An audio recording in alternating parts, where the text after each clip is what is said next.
오늘의 말씀은 로마서 5장 12절 말씀입니다. 그러므로 한 사람으로 말미암아 죄가 세상에 들어오고 죄로 말미암아 사망이 들어왔나니 이와 같이 모든 사람이 죄를 지었으므로 사망이 모든 사람에게 이르렀느니라. 아멘. 한 절 말씀이었지만 좀 부피가 있는 그런 또 귀한 한 절 말씀이었습니다. 오늘도 예배를 통해서 또 우리가 하나님 앞에 나아가고 하나님이 영광 받으시는 복된 예배 시간이 될 수 있기를 소망합니다. 여기서 보니까 또 재미있는 이야기지만 아가 이렇게 두 잔 보이는데 또 마음속에 흐뭇한 게 뭐냐면 우리 교회가 젊구나, 이렇게 아침에 아를 드실 만큼의 젊은 분들이 계셔서 우리 교회가 젊구나라는 그런 감사함이 또 느껴졌습니다. 이런 소소한 감사도 또 쌓이고 쌓이다 보면 또 큰 감사로 이어지고 또 교회가 복되고 우리 자신이 복되고 그렇게 계속 이어져 가는 것 같아요. 그래서 평소에 작은 거라도 우리가 감사하는 그런 믿음의 생활이 또 아름답게 이루어지면 좋겠습니다. 또 감사도 우리가 감사하면서 살아가지만 또 우리가 안고 있는 그런 인생의 문제들이 각자마다 또 가정마다 있을 수 있는데 여러분이 혹시 지금 반드시 풀어야 할 중대한 문제가 있다면 무엇인지 또 궁금하기도 합니다. 내가 살아가는 현실에서 내 마음을 짓누르는 것이 있다면 그게 빨리 풀어야 할 문제일 수도 있어요. 청산해야 할 빚이라든가 가까운 사람인데 관계가 불편해졌다든가 저 같은 경우는 우리 교회가 늘 저에게 과제죠. 이대로 계속 가기보다 뭔가 좀 분위기가 새로워지고 뭔가 좀 신선해지고 아니면 신앙적으로 성령으로 뜨겁게 좀 활활 타오르면서 가꾸어져 가는 것이 우리 교회가 지금 필요한데 라는 고민과 기도와 그런 생각들이 늘 이렇게 안고 있고 또 실행해 가고자 하는 그런 움직임을 해보고 있는데 어쨌든 목회자에게는 그가 섬기고 있는 교회가 인생의 큰 과제이기도 해요. 그런데 지금 열거하는 그런 모든 것들은 우리 인생의 최대의 문제거리는 사실 아닙니다. 사람으로 태어난 모든 대상은 누구나 사실 아니라고 말하는 사람도 있지만 임박하면 그렇지 않아요. 인생에 있어서 누구나 다 두려워하는 것은 죽음이에요. 죽음. 그리고 왜 사람은 그렇게 죽어야 하는가? 모든 사람이 그걸 피할 수 없는 원인이 뭔가? 죽음이란 것과 그 원인, 이 두 가지를 풀면 인생 최대의 문제를 해결받은 겁니다. 그 두 가지 문제를 푼 사람은 어떤 사소한 문제가 발생해도 그 두 가지 문제를 풀었기 때문에 크게 지나친 염려거리에 시달리지 않아도 돼요. 그러면 얼핏 드는 생각이요. 여러분이 들어보실 때 인생 최대의 문제가 죄와 죽음의 문제 해결이라면 내가 아직 젊으니까 당장에 시급한 건 아니네 할 수도 있지만 조심스러운 이야기인데요. 죽음은 나의 순서대로 오지 않습니다. 죽음은 나의 순서대로 안 와요. 대체로 그렇게 가는 편이긴 하지만 나의 순대로 가시는 편이긴 하지만 그렇지 않은 경우도 있다는 것을 말씀드리는 거예요. 그래서 죽음이라는 건 나이에 상관없이 누구나 준비하고 살아야 될 성격이에요. 죽음의 원인은 성경은 답을 어리둥절하게 이렇게 어렴풋이 말하는 게 아니고 명료하게 말합니다. 죽음의 원인은 죄예요. 성경을 모르거나 안 믿는 사람은 쉽게 공감되지 않을 소리입니다. 사실은.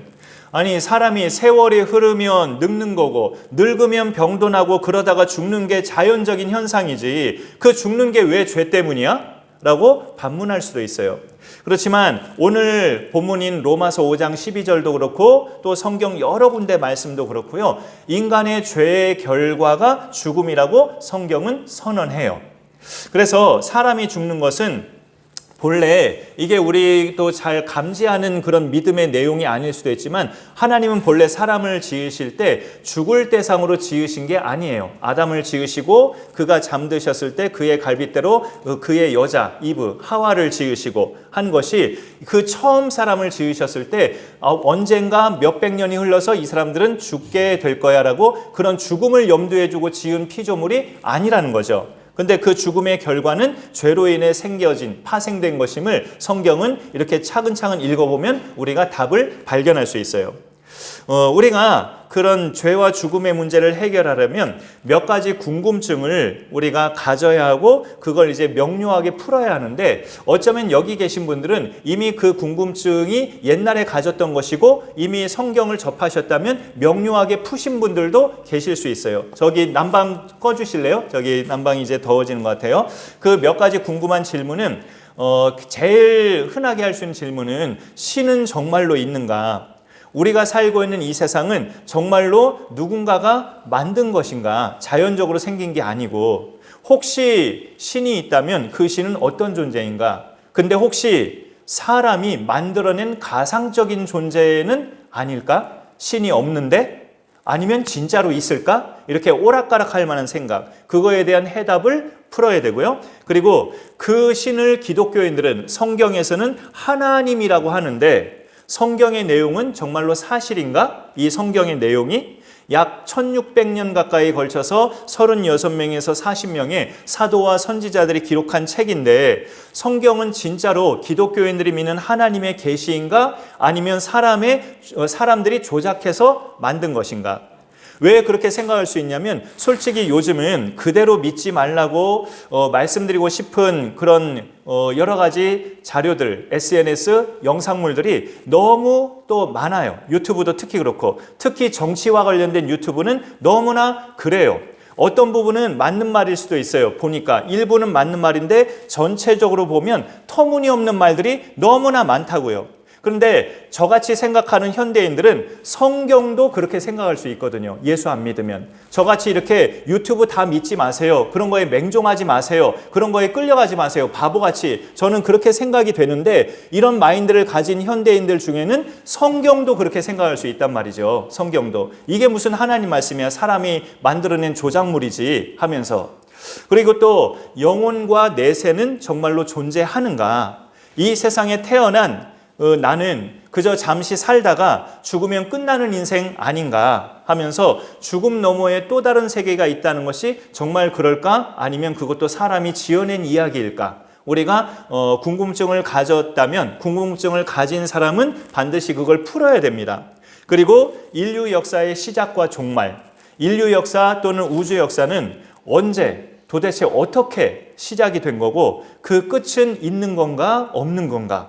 세상 곳곳에서 일어나는 정치적인 혼란이나 경제 위기 또 대기 오염에 의한 이렇게 기상이변, 그래서 혹독한 추위가 막 기상이변처럼 왔다가 아주 지독한 더위가 왔다가 하는 그런 기상이변, 환경 파괴, 또 식량 부족에 따른 굶주림, 나날이 증가하는 대형 참사, 화재를 비롯한 재난, 국가 간의 전쟁, 이런 것들을 볼 때 사람들이 바라는 그런 희망적인 미래는 그렇게 올 수 있겠는가라는 의구심. 왜 하나님이 계시다면 이 세상에 악한 사람들이 득세하고 선한 사람들이 억울한 일을 당하고 죽임을 당할까? 왜 진리가 짓밟히고 거짓이 득세를 할까? 그 모든 선과 악에 대한 보상과 심판은 정말로 있는 건가? 이런 많은 의구심.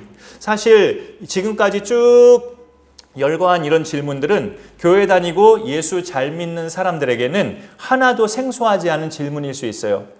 그거가 그렇게 생소한 질문인가? 라고 이렇게 반문할 수도 있습니다. 그러나 이 모든 질문의 답이 우리는 성경에 있다는 것을 늘 기억하면서 성경에서 명료한 답을 찾아가면서 그렇게 풀어내는 인생으로 살아가야 합니다. 성경을 거부하는 사람들은 이렇게 반문할 수 있어요. 하나님이란 신이 있든 없든 그걸 내가 굳이 알아야 돼? 지금 삶에 나는 충실하고 열심히 잘 살고 있어. 영혼이니 내세니 그런 걸 굳이 내가 생각하면서 살아야 돼? 할 수도 있지만 그거는 어리석은 생각이에요. 우리가 세상에 태어나는 건 세상에서만 살려고 태어난 게 아니에요. 만일 이 세상만 있고 내세가 없다면 우리는 그저 언젠가는 죽을 인생으로 태어나는 겁니다. 태어나는 목적이 죽으려고 태어난다는 게 굉장히 모순이잖아요, 사실. 이 태어난 아기를 볼 때 산부인과마다 축하해 줄 수 있지만 이 아기는 몇십 년 후에 죽겠지, 아니면 100년 지나면 죽겠지, 당연한 소리인 것처럼 들리시겠지만 사람이 내세가 없다면 그저 언젠가는 죽을 인생으로 태어나는 것밖에 되지 않아요. 그것을 우리가 생각해 볼 수 있고, 종교가 있든 없든 하나님을 믿는 사람이든 안 믿는 사람이든 모든 사람에게는 인생 최대의 문제가 있음을 우리는 알아야 되는데 그 인생 최대의 문제는 죄와 죽음이에요. 오늘도 만화 그림 하나 준비해 봤는데 이 그림을 한번 볼까요? 자, 시한폭탄 그림이에요. 저 커다란 시한폭탄이 있는데 좀 아래쪽에 보면은 이게 좀 화면이 흐릿해서 그런지 모르지만 80이라고 써 있어요. 숫자가 80. 인간의 수명 연수를 말해요. 80. 지금은 좀 100 정도로 고쳐야 되지 않는가 싶긴 한데 모두가 그렇다고 해서요. 뭐 80이든 100이든 이 지구상에 70억, 80억 넘는 인구가 다 저 수명대로 살다가 죽나요? 그건 또 아니잖아요. 모두가 저 수명을 채우는 건 또 아니에요. 말 그대로 죽음이라는 건 언제 터질지 모르는 시한폭탄과 같습니다. 지금 이 사람은 80년이라는 그 주어진 시간 동안에 이 시한폭탄을 그 80년 안에 해체하려고 몸부림하는 거예요. 지금 저 시한폭탄을 내가 해체해야겠다. 왜냐하면 80년보다 더 살고 싶어서. 저 80이라는 숫자에 저게 해체를 안 하면 내가 80년만 살다가 죽는 거네? 이렇게 해석하는 거죠. 그러니까 저 80이라는 숫자를 해체하려고 하는 거예요. 더 살고 싶어서, 영원히 살고 싶어서. 근데 해체하려고 열어보니까 너무나 복잡해서 어디서부터 어떻게 손을 대야 할지 모르고 지금 그냥 헤매고 있는 거예요. 여기 시한폭탄에 보면 이 윗부분에 죄는 죽음이라는 공식이 저렇게 딱 써져 있죠. 번개와 천둥을 분리할 수 없는 것처럼 죄와 죽음은 분리되지 않아요. 죄의 결과가 죽음이기 때문에 오늘 로마서 5장 12절에 그러므로 한 사람으로 말미암아 죄가 세상에 들어오고 죄로 말미암아 사망이 들어왔나니 이와 같이 모든 사람이 죄를 지었으므로 사망이 모든 사람에게 이르렀느니라 라고 말씀합니다. 근데 여기서 한 사람은 한 사람으로 말미암아라고 할 때 이 한 사람은 아담이에요. 아담을 말하는데 그래서 교회 다니는 사람도 이런 질문을 흔하게 해요. 아담이 지은 죄가 왜 내가 죄로 이어받아야 되니까? 아담이 지은 죄를 왜 나도 그렇게 죄인 취급을 똑같이 합니까? 라고 그렇게 반문을 합니다. 교회 다니는 사람들도.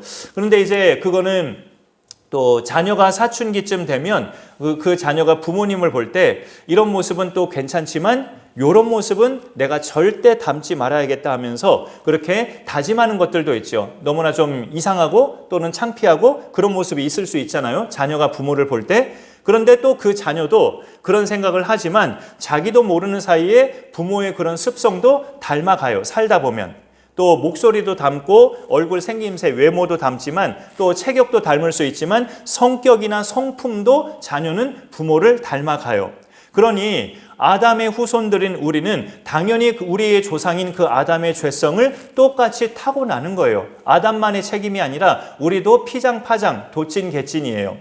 오늘 말씀 중반에 보면 죄로 말미암아 사망이 들어왔나니 라고 말합니다.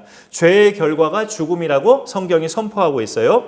죽는 것은 내가 없어지는 게 아니고 나를 지으신 분과 내가 떨어져 분리되는 거예요. 성경에서 근본적인 죽음은 성경에서 말하는 죽음은 좀 이렇게 죽음을 복잡하게 죽음은 죽음이지 뭐 이렇게 종류가 있나요? 라고 반문할 수 있지만 세 가지 종류로 죽음을 나눠요. 성경에서는. 그 첫 번째가 영적 죽음인데요. 살아있지만 육신적으로 살아있지만 하나님과 떨어져 나간 모든 인생을 그렇게 영적 죽음의 사람들이라고 말을 합니다.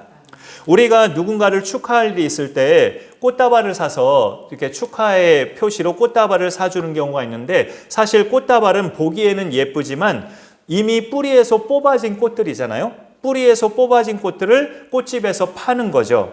그러니 그 꽃다발은 처음에 받을 땐 예뻐도 시간이 지나면 시들해지고 결국 죽어지는 꽃들이에요. 그런 것처럼 하나님에게서 뽑아진 사람들, 하나님에게서 그 뿌리가 뽑아진 사람들도 처음에는 자기 혼자 잘 살 것처럼 보이고 뭐 이렇게 가진 것 많아 보이지만 세월이 흐를수록 시들시들해지고 결국은 죽어가는 그런 인생이고 하나님에게서 뽑아진 것 자체가 이미 그의 영혼의 상태는 죽어져 있다. 그렇게 말할 수 있어요. 그거를 하나님과 뽑아진 모든 살아있는 인생들을 영적 죽음의 사람들이라고 말을 합니다. 그 다음에 두 번째 죽음은 사람들이 모두가 흔히 생각하는 일반적인 죽음인데요. 바로 육체적 죽음이에요. 육체적 죽음. 하지만 이 부분에서도 많은 사람들이 허투루 아는 것이 있는 게 뭐냐면 죽으면 끝이라는 것. 대다수의 많은 사람들이 그렇게 허투루 알고 있어요. 죽음은 육체와 영혼이 이제 분리되는 거지 끝이 아닙니다. 몸은 흙으로 돌아가는 사실은 우리가 다들 상식적으로 알면서도 그 몸과 분리된 영혼은 어디로 갈까? 그런 것들은 별로 심각하게 생각하지는 않죠. 종교인이 아닌 경우는 더 그런 생각을 안 하게 되고, 종교인이라 할지라도 뭐 천주교인들도 상당수 그런 부분은 잘 이렇게 복잡하니까 생각을 안 하려고 해요. 그 분리된 영혼이 천국이나 지옥으로 간다는 사실에 대해서는 많은 사람들이 모르거나 아니면 들어봤지만 믿지를 않거나 생각하기 싫어서 생각을 안 하거나 하면서 살아갑니다. 그래서 세 번째 죽음은 영원한 죽음이 또 있어요. 이 땅에 사는 동안에 죄 문제를 해결받지 못하고 죽었을 때 그 몸이 흙으로 돌아가는 건 다 똑같지만 영혼은 영혼을 가두는 감옥으로 가게 되는데 이것을 영원한 죽음이라고 합니다. 말이 죽음이지 영원히 고통받는 감옥이에요. 저도 사실 얼마 전까지 사람이 어떤 고통을 느끼는 것이 이 몸, 육체가 고통을 느끼는 걸로 많이 생각을 했는데, 사람이 진정으로 어떤 물리적인 그 고통을 당했을 때도요, 물리적 고통, 마음의 고통 말고 물리적 고통을 당했을 때도 그 고통을 느끼는 근본적인 영역은 영혼이라는 그런 답이 나온 적이 있었어요.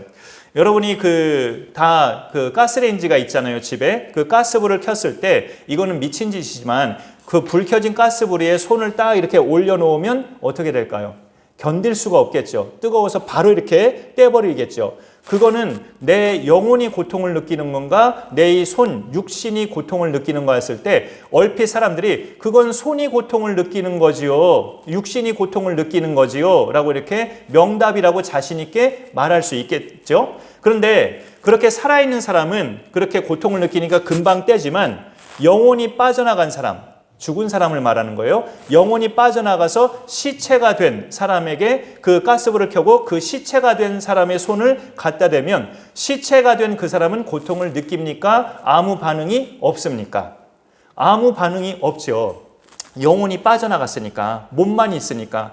영혼이 빠져나간 몸뚱아리는 가스불에 불을 대도 고통을 안 느껴요. 그러니까 고통을 느끼는 존재는 몸뚱아리가 아니라 이 안에 들어있는 영혼이 고통을 느끼는 거란 이야기죠. 그런데 그 영혼이 잠시의 고통도 그렇게 우리가 뜨거워서 이렇게 손을 금방 떼는데, 그 영혼이 끝도 없는 그야말로 영원한 고통을 느끼는 그런 감옥에 간다는 것은 생각만 해도 끔찍한 일입니다. 사람이 절대 가지 말아야 할 곳이 영혼의 감옥, 바로 지옥인 것을 성경은 우리에게 알려주고 있어요. 사람이 잠을 자면 꿈을 꾸는 것처럼 죽고 나면 천국과 지옥이 있는데요, 그곳은 사람이 몸이 가는 곳이 아니라 영혼이 가는 곳이죠, 일단. 근데 우리가 꿈은 깨고 나면 뭘 꿨지라고 우리가 까먹기도 하고 잊어먹기도 하고 그래요. 근데 분명한 것은, 저도 어젯밤에 꿈을 꿔봤는데 무슨 집회하는 꿈을 꿨어요. 교회에서 훨씬 더 많은 성도인들이 모여서 집회하는 꿈을 꿨는데, 그 꿈을 꾸는 순간에는 굉장히 생생해요. 그리고 어떤 사람은 터무니없이 꿈속에는 다 흑백만 보이지 칼라는 안 보인다라는 그런 말을 해서, 그 다음부터 제가 꿈을 꿀 때 색깔을 봤어요. 그 꿈속에서도 기억하면서 칼라가 많이 있네 하면서 이상한 소리 하고 있네 사람들이, 그렇게 말을 했는데, 그 꿈 자체도 꿈을 꾸는 그 순간에는 굉장히 생생해요. 어렴풋이 아니라 아주 생생한데 깨어나면 또 까먹긴 해요. 그런데 그것처럼 우리가 잠을 자면 꿈을 꾸는 것처럼 죽고 나면 생생한 천국과 지옥을 경험할 수 있다는 뜻이죠. 그런데 그 영혼이 천국행이 아닌 지옥행이 되면 그야말로 영원한 고통 가운데서 살아가는 건데, 그거를 영원한 죽음이라고 성경이 말씀해요. 그래서 모든 사람에게 인생 최대의 문제는 죄와 죽음을 해결하는 겁니다. 이걸 해결받는 것을, 이 문제를 해결받는 걸 성경에서는 구원이라고 말을 해요. 따라서 해결책은 뭐냐? 구원자가 필요합니다. 모든 사람에게 구원자가 나타나야 구원을 받을 수 있어요. 힘이 약한 사람이 운동하면서 힘을 기르는 것은 스스로 가능해요.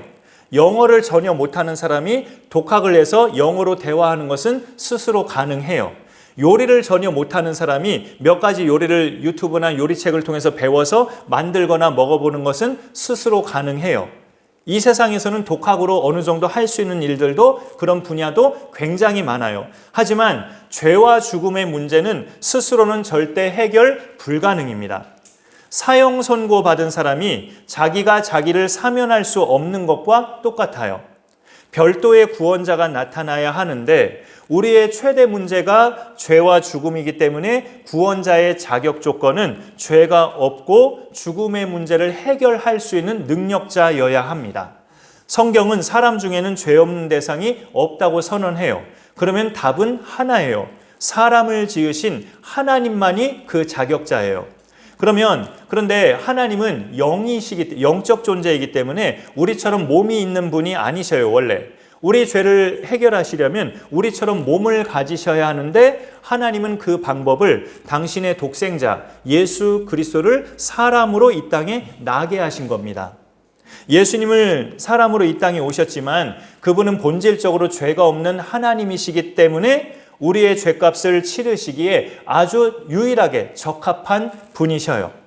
죄의 벌은 죽음이라고 했잖아요. 죄의 형벌은. 그런데 죄인이 자기 죄로 죽으면 죄의 대가는 그 사람이 치는 꼴이 되긴 하지만 그 사람 자체가 구원까지는 안 되죠. 그냥 죄의 대가만 치른 거죠. 자기가 그냥 죽었다면. 하지만 우리는 구원받는 것이 주 목적이기 때문에 그러면 죄인이 죄인을 구원할 수가 없어요. 죄가 없는 대상이어야 하는데 그가 바로 유일하게 사람으로 오신 예수 그리스도십니다. 그분이 나 대신 죽으신 것뿐만이 아니라 죽은 자 가운데서 다시 살아나셨기 때문에 오늘도 우리가 신앙 고백한 것처럼 다시 살아나셨기 때문에 모든 사람이 두려워하는 죽음의 문제가 그분을 믿는 사람에게는 해결이 된 거예요. 그 예수님을 믿는 사람은 죄와 죽음의 문제가 자동적으로 해결된 상태인데 오늘 여기서 예배드리는 우리 성도님들도 그런 죄와 죽음의 문제를 해결받으신 대상이라고 볼 수 있습니다. 그런데 전제를 든다면 여러분이 하나님의 아들 예수를 그리스도로 믿으신다면 여러분이 내 죄를 해결하신 유일한 나의 구원자로 예수님을 그렇게 믿으신다면 죄와 죽음의 문제를 여러분은 해결받으신 상태예요. 그런데 이 사실에 대해서 그게 진짜야? 믿기만 하면 된다고? 그게 그렇게 간단해? 이런 의심이 들 수도 있어요. 왜 그런 의심이 생길 수 있냐면 나에게 내가 1억이 넘는 빚을 졌는데 내가 잘 알지도 못하는 어떤 사람이 나한테 와서 당신의 빚을 내가 다 갚아줬으니 이제 염려하지 마세요 라고 말을 한다면 그 말이 쉽게 믿어지겠느냐 말이에요. 내가 별로 알지도 못하는 사람이 나한테 와서 당신의 빚 내가 다 갚았으니 이제 마음 푹 놓고 사세요 라고 말한다면 그 말이 믿어지겠느냐 말이에요. 쉽게. 그런데 예수님을 믿는다는 건 그런 것보다 훨씬 더 파격적인 은혜를 믿는 거거든요. 그러니까 사람들로서는 쉽게 믿어지지 않는 요소가 되죠. 그만큼 예수님의 그 십자가 피 흘린 공로가 완전하고 완벽하고 100%란 뜻이에요. 우리는 그 복음을 그대로 믿고 그 믿음을 지켜나가는 것이 중요합니다. 우리가 이제 죽는 날까지 그 믿음을 지켜나가는 것이 중요해요. 요 말씀 하나 준비해 봤는데 우리 같이 읽어볼까요?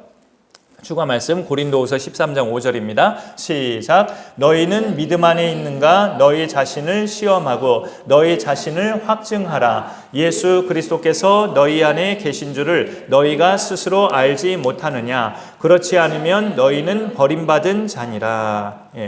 아기를 가진 인부는 태아가 자기 뱃속에 있다는 사실을 알 수 있죠. 당사자는. 처음에는 별 느낌이 없죠. 별 느낌이 없다가 몇 주가 좀 지나면 이제 자기에게 나타나는 증상을 통해서 알게 되죠. 입덧이라든가 어떤 음식에 별로 관심이 없었는데 갑자기 막 먹고 싶어진다든가 이런 자기한테 나타나는 증상으로 내 속에 아기가 있구나 라고 알 수 있어요. 그리고 후반으로 가면 이제 10개월 가까이 후반으로 가면 아기가 막 뱃속에서 발로 찬다거나 움직임이 느껴지면서 내 뱃속에 정말로 생명체가 있구나 라고 알 수 있어요. 예수 믿는 사람은 예수님이 자기 안에 계심을 알 수 있다는 말씀이에요. 만일 예수님이 내 안에 계심을 확인할 수 없다면 그거는 뱃속에 있는 아기가 유산된 것과 같아요. 그런 일이 발생하지 않도록 인부는 늘 어떻게 살아갑니까? 출산할 때까지 정기적으로 산부인과를 가면서 검진을 받잖아요. 우리도 내 안에 믿음이 있는가 수시로 점검하고 내 안에 믿음이 있다는 것을 확실하게 확증해야 합니다. 그게 여기서 당부하는 말씀이에요. 내 속에 믿음이 있는가 없는가 확증하는 가장 기본적인 방법 중에 기본적인 방법은 지금 드리고 있는 이 예배를 소홀히 하지 않는 거예요. 지금 드리는 이 예배, 언제나 우리가 생명같이 여기면서 이 예배를 통해서 오늘도 나는 하나님 앞에 한 주간을 시작합니다 하면서 하나님 앞에 놓아 도장 찍는 이 예배를 우리가 소홀히 하지 않는 것이 내 믿음을 확증하는 좋은 방법입니다. 예배는 살아계신 하나님을 만나는 시간이고 하나님께 날 드리는 시간이에요. 그런데 이게 물론 사람에 따라 아직은 그 느낌이나 체험이 약한 분들도 계실 수 있어요.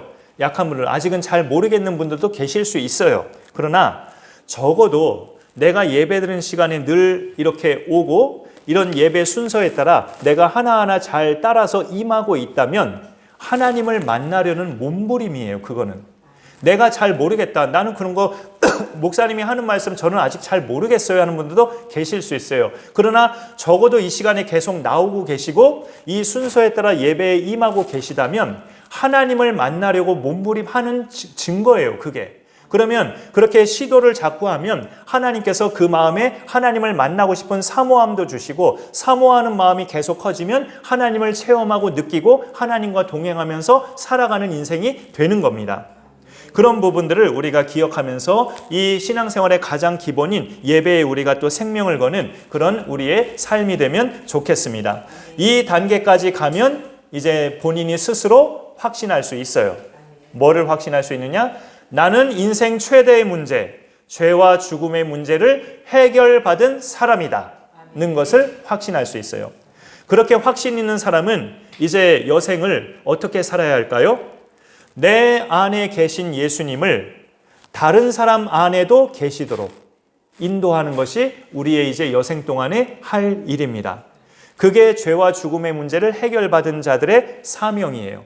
그래서 오늘도 영상 한 편 보시고 봉헌 찬양한 다음에 주보에도 제가 적어놨는데 여러분이 작정하신 대상들 이들을 위해서 한번 간절히 한번 기도하고 또 그 다음 순서 이어갈게요. 우리 또 영상 한 편 보시겠습니다.